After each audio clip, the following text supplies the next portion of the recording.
प्यारे बच्चों, आज खनिज संसाधन के अंतर्गत जिस चैप्टर पर हम लोग आज चर्चा करेंगे या समझेंगे, उस चैप्टर का नाम है औद्योगिकरण। औद्योगिकरण का मतलब होता है उद्योगों से किया गया उत्पादन और उस उत्पादित वस्तु को बाजार तक के बेचा जाना, लोगों में मांग या पूर्ति बनाना। तो इस प्रकार से एक देश से दूसरे देश या अपने देश के जिला राज्य में जो वस्तुओं का निर्माण किया जाता है कारखानों के माध्यम से, ये औद्योगिकरण के अंतर्गत आता है।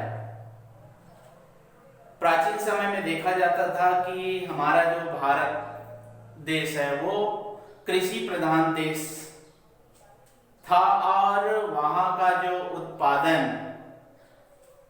इतना अधिक नहीं हो पाता था जिससे कृषकों को अतिरिक्त या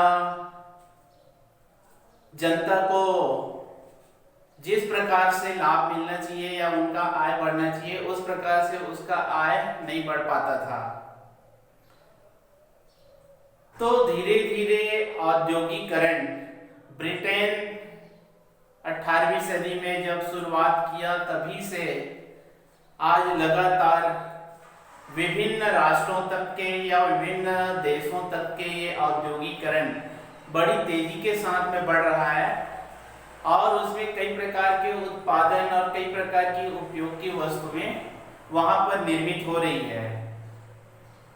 जहां पर वो साधन उपलब्ध नहीं है तो दूसरे राष्ट्रों या दूसरे देशों से उस साधन को उपलब्ध करा के वहां पर औद्योगिकरण की शुरुआत या उद्योगों की स्थापना करके ज्यादा से ज्यादा लाभ प्राप्त किया जा रहा है और कई प्रकार के गुणवत्ता वाली वस्तु, कम कीमत में वस्तुओं का उत्पादन होते जा रहा है।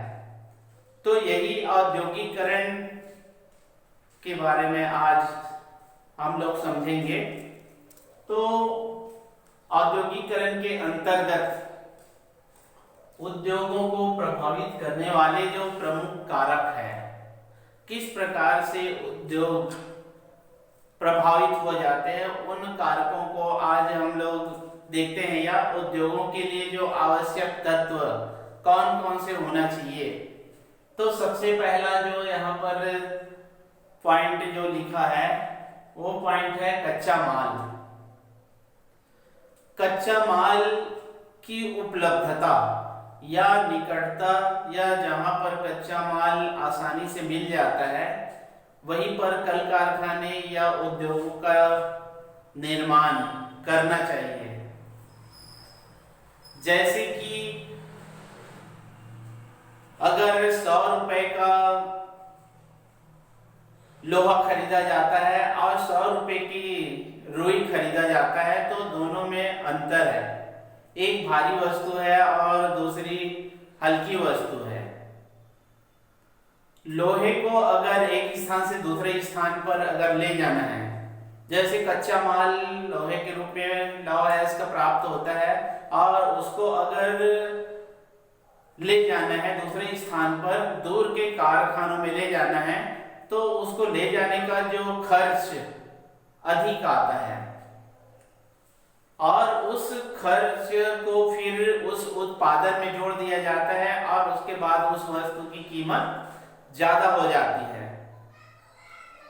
वही देखते हैं तो रुई जो है वो हल्की वस्तु है और उसको कोई भी स्थान से, दूर के स्थान से हम उसको लाते हैं तो उसका खर्च हल्की होने के कारण उसका धागा भी बनाया जा सकता है और धागा को या रुई को बाजार के निकट या कल कारखानों के निकट जहां पर कारखाना वहां पर ले जाया जा सकता है, जिसका खर्च लोहे की अपेक्षा कम होता है। तो कच्चे माल उद्योगों के लिए एक बहुत आवश्यक साधन माना जाता है और उस साधन की प्राप्ति पर ही उद्योग निर्भर करता है। तो ज्यादातर उद्योगों की स्थापना जहां पर कच्चा माल मिलता है वहीं पर आसपास में ही उस कल कारखाने का स्थापना होना चाहिए, ताकि खर्च, परिवहन चार्ज है या श्रमिक है या वहां पर निकाला गया कच्चा माल है, इससे खर्च को बचाया जा सके। तो उद्योग प्रभावित इसीलिए होते हैं कि कच्चा माल कहीं दूर से आता है तो उसकी लागत ज्यादा बढ़ जाता है। तो यहाँ पर सबसे पहला जो है वो है कच्चा माल। दूसरा जो आता है वो है परिवहन।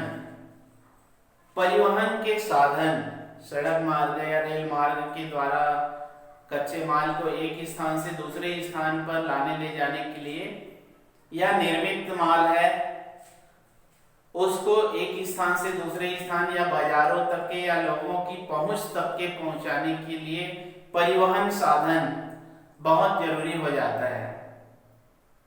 तो उद्योगों से निर्मित कोई भी वस्तु है उनको अन्यत्र स्थानों तक या बाजारों तक के पहुंचाने के लिए, चाहे रेल या ट्रक के माध्यम से या कोई भी ऐसे वाहन के माध्यम से उस वस्तु को लाना ले जाना, इसके लिए परिवहन की आवश्यकता पड़ती है। तो उद्योगों को आगे बढ़ाने के लिए या उद्योगों के लिए एक सहायक जो तत्व होता है वो भी है परिवहन का साधन। तीसरा जो होता है शक्ति या ऊर्जा। शक्ति के साधन या ऊर्जा का साधन जो होता है वो भी उद्योगों के विस्तार के लिए या उद्योगों को लाभ पहुंचाने के लिए एक बहुत अच्छा कार्य क्षेत्र है या एक अच्छा तत्व माना जाता है। शक्ति के साधन जैसे कि विद्युत है, कोयला है, डीजल वगैरह है, इस प्रकार से जितने भी शक्ति के साधन है जिससे कल कारखानों को या उद्योगों को चलाया जाना है, जिसके माध्यम से उद्योग या मशीनों को चलाया जाना है, उसके लिए शक्ति के साधन या ऊर्जा के साधन वो भी निकटतम होना चाहिए, पास में ही होना चाहिए। जैसे कि हमारे भिलाई स्टील प्लांट के लिए पास में कोरबा थर्मल पावर या वहां से कोयला या रायगढ़ से कोयला प्राप्त हो जाता है। कहीं इसी कोयले को दूर से अगर लाया जाए तो उसकी ढुलाई चार्ज या उसको लाने का खर्च अधिक हो सकता है। तो शक्ति के स्रोत या ऊर्जा के जो साधन है वो आसानी से प्राप्त हो जाते हैं, कम खर्च में प्राप्त हो जाते हैं, तो वहां पर उद्योग सफल हो जाते हैं या सफलता का कारण या विकसित होने का जो प्रमुख कारण होता है वो है शक्ति के साधन की पास में या समीपता के कारण होता है। इसके बाद में आ जाता है बाजार। जैसे कि जिस स्थान पर उद्योग स्थापित है उससे कुछ ही किलोमीटर या कुछ ही दूरी के आसपास उसका बाजार उपलब्ध होना चाहिए, ताकि निर्मित जो वस्तु है वहां पर आसानी से भेजा जा सके, वहां पर उपभोक्ताओं को आसानी से उन उद्योगों के द्वारा उत्पादित माल प्राप्त हो सके। तो इसलिए यहाँ पर बाजार भी उद्योगों को प्रभावित करने का एक प्रमुख कारक है। अगर कोई भी उद्योग स्थापित है और वहां से निर्मित वस्तु को दूर अगर ले जाया जाए, निर्मित वस्तु को अगर दूर के बाजारों में अगर ले जाया जाता है तो उनका खर्च अधिक होता है, और खर्च अधिक होने से वो खर्च उस उत्पादित वस्तु में जुड़ जाता है, और जुड़ जाने के बाद में उसकी कीमत या मूल्य बढ़ जाती है, जिससे एक उपभोक्ता या एक ग्राहक उससे वंचित होने लग जाता है। तो उद्योगों की जहां पर स्थापना हो तो पास या समीप में बाजार की उत्तम व्यवस्था होना चाहिए, ताकि वहां पर माल जो है या वस्तु की आसानी से खपत किया जा सके। इसके बाद में आता है श्रम। श्रम का मतलब होता है कि उद्योगों के लिए कर्मचारी उपलब्ध होने से है। तो यहां पर यह समझा जा सकता है कि एक उद्योग के लिए श्रमिक आसपास के जनसंख्या बहुल्य क्षेत्र है वहां से आसानी से श्रमिक या कर्मचारी उपलब्ध हो जाना चाहिए। अगर दूर से कर्मचारियों को बुलाया जा रहा है या कर्मचारियों की नियुक्ति किया जा रहा है तो उनके लिए आवास की व्यवस्था और उनका वेतन की व्यवस्था, इसमें एक उद्योग को ज्यादा खर्च हो सकता है।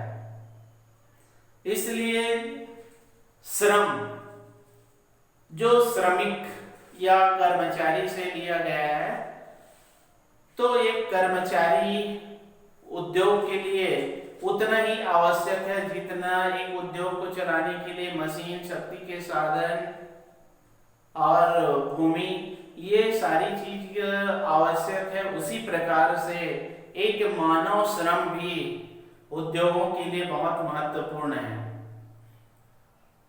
और वो चाहे शारीरिक श्रम के माध्यम से हो या मानसिक श्रम के माध्यम से हो। तो एक उद्योग के स्थापना में बहुत महत्वपूर्ण जो कार्य श्रम का होता है, जो एक उत्पादन कार्य में लगाया जाता है। इसके बाद में आता है पूंजी। पूंजी धन, एक बड़ी राशि, और ये महत्वपूर्ण तत्व है, महत्वपूर्ण कारक है। और बिना पूंजी के कोई भी कल कारखानों को चलाने के लिए, कोई भी कल कारखाना स्थापित करने के लिए यदि पूंजी नहीं है तो कोई मतलब नहीं है। तो जब उद्योग की स्थापना या उद्योग प्रारंभ करने का या उसकी भूमिका तैयार किया जाता है तो पूंजी कहां से आएगी? क्या वो शेयर का होगा या बैंक के माध्यम से होगा या किसी और अन्य साधन से पूंजी एकत्रित किया जाएगा? तो उद्योगों की स्थापना के पहले ही पूंजी एकत्रित कर लिया जाता है। कितनी पूंजी, कितनी लागत आएगी, किसमें कितना खर्च होगा, कर्मचारी, मशीन, ये सब चीज को एक अनुमान लगा लिया जाता है और उस आधार पर पूंजी एकत्रित किया जाता है। तो सबसे एक महत्वपूर्ण उद्योगों के लिए साधन बनता है वो है पूंजी। बिना पूंजी के कोई भी कार्य संभव नहीं है, चाहे वो दैनंदिन कार्य हो, चाहे एक कर्मचारी का वेतन से संबंधित, पारिश्रमिक से संबंधित हो, या उद्योगों के विस्तार के लिए हो, या उद्योगों में नए नए परिवर्तन के लिए हो। पल पल में पूंजी की आवश्यकता पड़ती है। इसीलिए एक उद्योग में पूंजी जो है एक रीढ़ कहा जाता है। जिस प्रकार से एक मानव शरीर में रीढ़ की हड्डी होती है, उसी प्रकार से एक उद्योग या औद्योगिकरण के लिए पूंजी की आवश्यकता होती है। बिना पूंजी के एक उद्योग का संचालन करना संभव नहीं है। इसके बाद में आ जाता है तकनीकी, टेक्नोलॉजी या प्रौद्योगिकी जिसको बोलते हैं। टेक्नोलॉजी, तकनीकी जितना ही उच्च स्तर का होगा, जितना ही वो गुणवत्ता वाली होगा, उतना ही वो उद्योग या उनके द्वारा उत्पादित माल जो है वो अच्छी बिक्री या बाजारों में उसका जो उपभोक्ताओं के द्वारा या ग्राहकों के द्वारा पसंद किया जाएगा। इसीलिए एक देश की जो टेक्नोलॉजी अगर कमजोर होता है तो वहां पर उत्पादन भी या वहां की जो गुणवत्ता जो वस्तु होती है वो कमजोर होती है। अगर कच्चा माल अच्छा नहीं है लेकिन उसकी टेक्नोलॉजी या तकनीकी अच्छी है तो उससे अच्छी वस्तु बनाई जा सकती है। यदि कच्चा माल बहुत ज्यादा है और वहां पर टेक्नोलॉजी तकनीकी या प्रौद्योगिकी अच्छी नहीं है तो फिर वो कोई काम का नहीं है। इसलिए एक उद्योग जो है वो टेक्नोलॉजी, नए नए टेक्नोलॉजी, नए नए प्रयोग, नए नए जो प्रौद्योगिकीकरण के कारण भी उद्योग को आगे बढ़ाया जा सकता है। तो इस प्रकार से उद्योगों को प्रभावित करने के लिए जो प्रमुख कारक होना चाहिए या ये प्रमुख कारक नहीं होने के कारण उद्योग किस प्रकार से प्रभावित हो जाते हैं या उनका संचालन किस प्रकार से मुश्किल हो जाता है। तो इन सारी बातों को हमको एक उद्योग या कल कारखानों की स्थापना करने के लिए बहुत जरूरी होता है और इनको ध्यान रखना चाहिए। इसके बाद में हम लोग चलते हैं औद्योगिकरण। एक औद्योगिकरण तो होना चाहिए या एक औद्योगिकरण की दिशा में आज विश्व बढ़ते जा रहा है। इंग्लैंड जहां पर कृषि कार्य किया जाता था और आज वहां पर औद्योगिकरण इतनी तेज गति से बढ़ गई है कि वहां पर कृषि कार्य बहुत निम्न स्तर तक के रह गया है। उद्योगों से ज्यादा पैसा, ज्यादा आय प्राप्त होता है, लोगों को वहां पर काम मिलता है, कृषि कार्य में उतना लाभ प्राप्त नहीं होता। इसलिए ब्रिटेन तेजी के साथ में औद्योगिकरण की ओर आगे बढ़ रहा है। और ये औद्योगिकरण में एक और बात समझना हमको है, औद्योगिकरण की नीति। औद्योगिकरण तो है लेकिन उसकी नीति किस प्रकार से होना चाहिए ये सरकार को लागू करना चाहिए। तो सरकार के द्वारा 3 प्रकार के औद्योगिकरण नीति अपनाई है जिसके कारण आज देश विदेश या एक देश दूसरे देश में जाकर अपने साधनों का, अपने टेक्नोलॉजी का उपयोग करके वहां पर उत्पादन कार्य कर रहे हैं। तो यही विदेश नीति 3 प्रकार से, तो पहला है उदारीकरण और दूसरा है निजीकरण और तीसरा वैश्वीकरण। तो इस प्रकार से 3 जो नीति सरकार या विश्व के जितने भी राष्ट्र है ये 3 नीतियों के आधार पर औद्योगिकरण को आगे बढ़ाने का काम कर रही है। तो सबसे पहले जैसे देखते हैं कि उदारीकरण।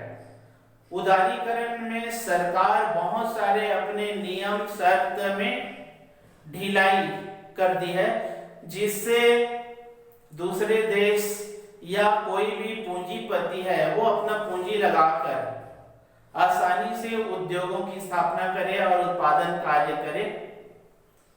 और इस उदारीकरण के कारण आज सरकार को सबसे ज्यादा राजस्व की प्राप्ति भी हो रही है।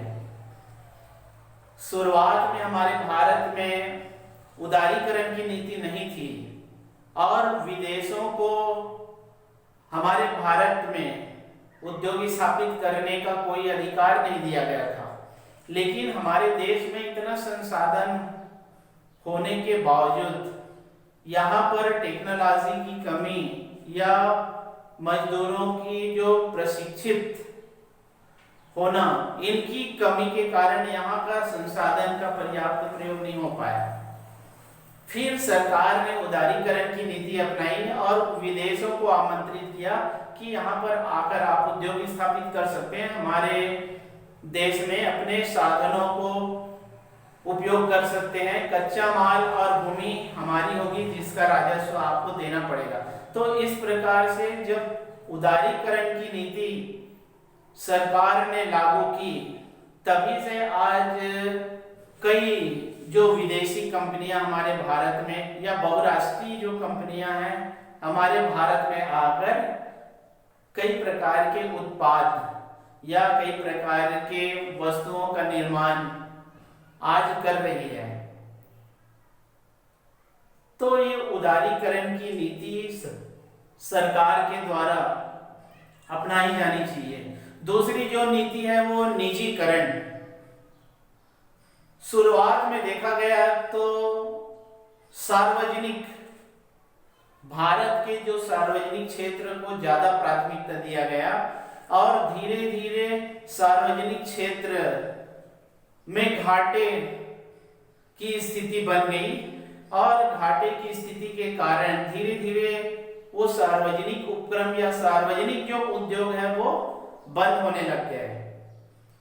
तो सरकार ने अपनी नीति में परिवर्तन किया और सार्वजनिक क्षेत्र के बहुत सारी जो कंपनियां हैं उनको निजी क्षेत्र को सौंप दी गई और निजी क्षेत्र को सौंप देने से वहां पर उनको राजस्व की प्राप्ति अलग हुई और वो निजी क्षेत्र का जो कार्य प्रणाली है, कार्य जो शैली है वो अलग प्रकार की बनी और उत्पादन शुरू हुआ।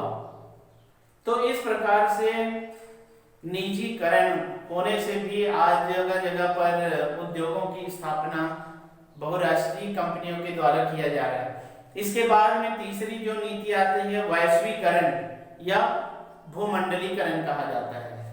वैश्वीकरण या भूमंडलीकरण मतलब एक देश से दूसरे देश में जाकर उद्योग संचालित करना या एक देश का माल दूसरे देश में भेजा जाना।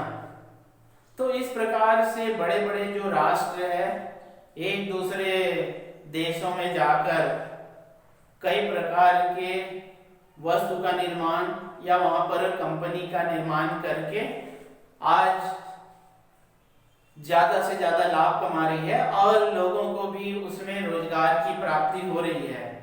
और इस वैश्वीकरण या भूमंडलीकरण से मित्रता, एक देश से दूसरे देश के साथ में मित्रता, सहयोग की भावना ये बन रही है। तो इस प्रकार से आज खनिज संसाधन में हमने औद्योगिकरण क्या है, उनके प्रमुख कारक कौन कौन से हैं और सरकार ने अपनी नीति में परिवर्तन करके किस प्रकार से एक देश से दूसरे देश के साथ में समझौता किया, मित्रता बनाकर रखी है, इसके बारे में आज चर्चा किए। बाकी चैप्टर पर चर्चा अगले पीरियड में करेंगे। धन्यवाद।